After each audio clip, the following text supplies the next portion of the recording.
Kważi sena ilu, il-Maġistrati lejn Rizzo prattikament gwidat lill-Avukat Ġenerali Viktorija Buttigieg biex jinġabru numru ta' persuni u jittieħdu passi kriminali fil-konfront tagħhom fosthom il-Kap Eżekuttiv ta' Wayserv Richard Bilocca.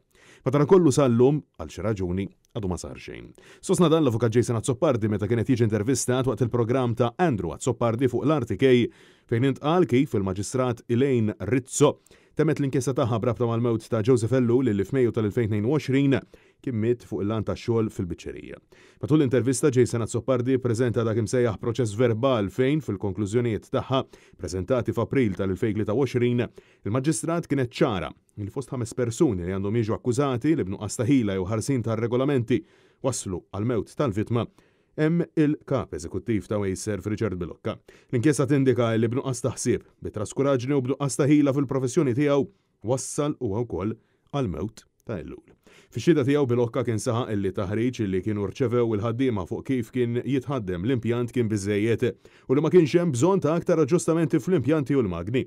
Fil-waqt li saħaq li skontu dal-inċident seħħ minħabba dak li diskrivih bħala qatt stupidu ngħata l-vittma. Fil-kummenti tagħha il-Maġistrat Rizzo saħqet illi kien hemm ukoll suspett ta' sperġur, ċoe xhieda falsa minn numru ta' persuni biex ifixklu l-investigazzjonijiet. Intant, l-Avukat Jason Azzopardi flimkien ukoll mal-perplessità tal-preżentatur Andrew Azzopardi insista illi ma jistax jifhem kif b'akkużi serji bħal dawn brabta ma' mewt ta' persuna fuq il-lant tax-xogħol Viktorija Buttigieg jew saħansitra l-Kummissarju tal-Pulizija Angelo Cafa għadhom ma ħadux il-passi neċessarji kollha sena wara mill-preżentazzjoni tal-proċess verbal.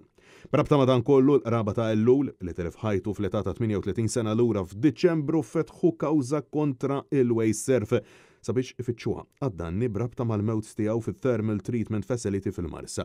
Xurilu, l-entità governattiva kienet saħqet illi l-impjegati għandhom ikunu meqjusa bħala preżunti innoċenti.